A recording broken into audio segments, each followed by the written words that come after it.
double-digit advantage na naman po ang na-mount nitong Mapua Cardinals kontra dito sa Arellano University Chiefs. Josa Nimes, Gab Banal, seemingly finding a way to coexist. Yun yung malaking tanong early in the season nung unang pagpasok ni Gab at nag-struggle itong Mapua Cardinals. Sabi nila mukhang hindi ata pwede magsabay itong dalawang to. Kapag pinag-usapan mo itong Mapua Cardinals, especially this ball game, you have almost all of them scoring. You have Gab Banal with 7, Tantan Banal with 5, Nimes with 4, Parala with 5, and Inhalo with 4. So, magandang distribution ng putos para sa Mapua. Ito namang Arellano University managed to cut it close kanina but hasn't been able to keep a consistent scoring going. Unless of course you're Nico Banga, who has been the spark off the bench nga para dito kay Coach Koy Banal.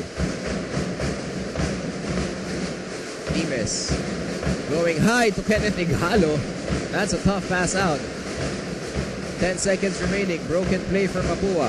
Nimes will use the Canto screen. Sidestep underneath. Blocked by Forrester. Parala will recover. And the short hook. Parala to save the day as we have an unsportsmanlike foul. Someone's on the floor. Parala now with 7 points in the ball game. At ang kagandahan dito kay Parala, tahimik lang yung mga puntos niya pero nakakadagdag siya. He's the leading scorer for the Mapua Cardinals. Ito yung play na yun between Ighalo and Zulueta. Parala got the basket to go and then yun, Ighalo and Zulueta getting tangled up a little bit and then Zulueta trying to sell that foul.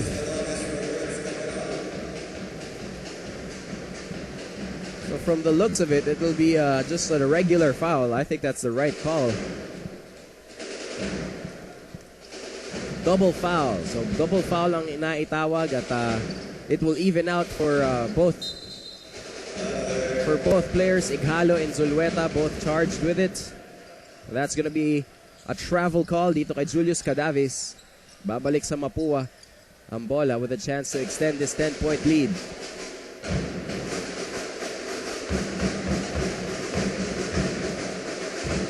Nimes looking for Gab Banal in the high post against Rocky Asidre. That's going to be too many steps. Traveling po ang itinawag kay Gab Banal.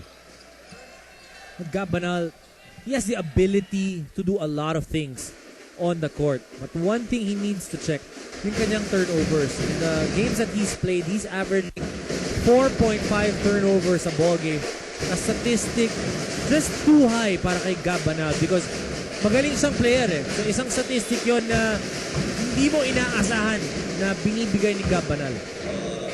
And if things go the way they went against San Sebastian at etong seemingly newfound system nitong Mapua continues to work, then we can only expect na those turnovers will go down for Gab. Well, ang naging problema sa simula nung pagbalik ng si Gab Banal, madami siyang mga pasa.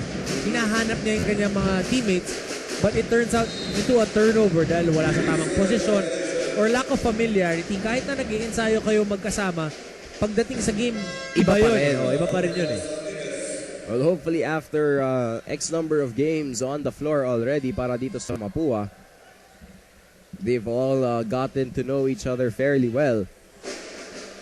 It seems that way so far. They have a 10-point advantage kontra dito sa Arellano Chiefs. Turnovers 4-1. Yan ang sinasabi natin. As well, speaking of Gab Banal's turnovers, that's gonna be another one there. Back-to-back turnovers para kay Gab Banal. Those 2 times, he is both being isolated dun sa bandang kanan. At ayan, ang tatay ni Gab Banal na si Coach Joel Banal. Isa dun sa trio na nang-Alaska. Dito kay Coach Koy Banal. Forrester with a long 3. That one is short. That one came out of nowhere. Here comes Jonathan Banal. To Josa Nimes. Tantan goes to Parala. He gets it back. 11 under 24. That's gonna be a foul on Rocky Asidre trying to keep up dito kay Jonathan Banal. At yun yung mga foul na ayaw mong ibigay because it's really just a touch foul na nahuli ka lang ng bahagya. sayang yung mga foul na ganun para kay Rocky Asidre. Lalo na that's their 4th team foul with still 3 minutes 37 dito sa ating ikalawang quarter. Arellano ngayon naka 1-2-2 zone defense, trying to force Mapua into outside shots. At that time, Tantan Banal, another 3-point shot for him. That's his second for the ball game. He hit it right in front of his dad. And there's no sweeter feeling. Parang kung ikaw si Tantan, gusto mo siyang tignan. 13 points. Inaasahan natin, baka pag makaisa pa, baka may mga guns blaring na yan. Pero hindi mo siguro ituturo rin sa daddy mo yun eh. Pagka nakashoot ka, di ba? Minsan may mga ibang players tumuturo. Especially with the guns. Baka hindi ka mabigyan ng baon. Allowance pa rin ang nakataya. Wala kang allowance. 30-19. Nimes to Parala. Parala on the spin. Too strong. James Forrester with the rebound. Here he comes Arellano. John Pinto back in the ball game. Pinto played really well in that first quarter and still playing well as he finds Cadavis on the pick and roll. What a nifty little bounce pass mula dito kay John Pinto. At ang kagandaan dito kay John Pinto, kahit maganda linalaro niya, hindi niya sinaswapang yung bola. He's not trying to take more shots than he's usually comfortable with. He's still passing, he's still doing what Coach Koy Banal is asking him. As Josa Nimes comes up short on the 3, but the rebounding machine, Kenneth Igalo, offensive rebound, spin move, drop pass. Hindi lang na-convert. Netong si Michael Parala. Here comes James Forrester on the side step, and he's gonna be fouled.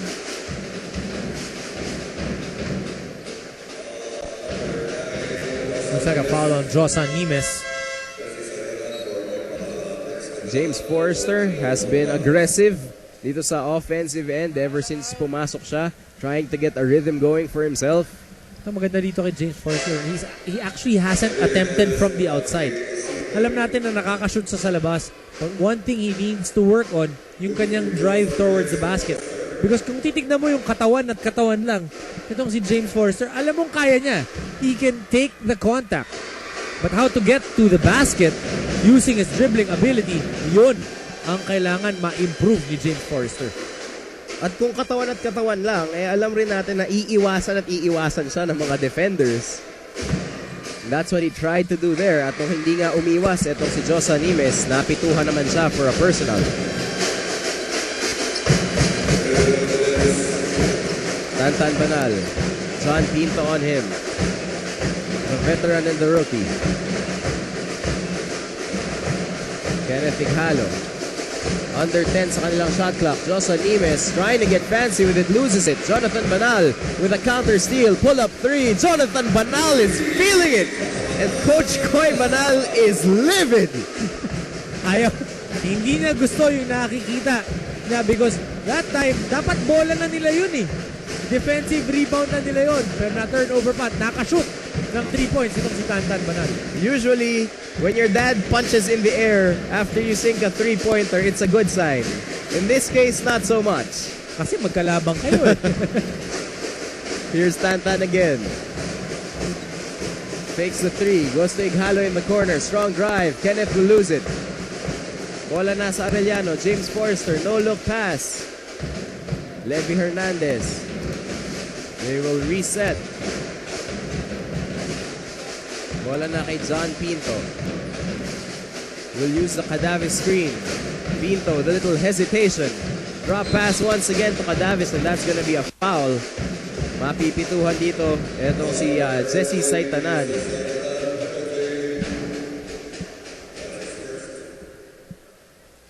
Kita mo yung move na yun ni John Pinto. He drove towards the baseline. Tatlo yung sumalubong sa kanya. Hindi siya nagpanic. Spun around. Was able to find Cadavis at na-foul itong si Julius Cadavis. And the rookie trooping to the line. He is more than 5'4", ladies and gentlemen. Oh, 6'4" dapat yun. 6'4". Koy Banal, before that first Cadavis free throw, tinawag niya the rest of his team na nasa floor. At ang una niyang ginawa ay tinuro niya yung anak niya. And I'm sure it wasn't to say, Pasko rin niya yung anak ko. Oo, nakakatatlo na siya eh. Tantan Banal already with 11 points in the ballgame. And if you're Coach Chito Victolero, you depend on Nimes for scoring, on Parala for scoring, not so much on Tantan Banal. If he's going to give you 11 in the first half, you've got to be ecstatic. Nimes on the spin, drop pass, nice look inside. Saitanan not able to finish. Bola na sa Arellano. John Pinto setting up the offense. Caperal. They swing it to Hernandez. Levy, balik kay John Pinto. Under 10 seconds, under 24. Pinto in the corner, kontra kay Josa Nimes.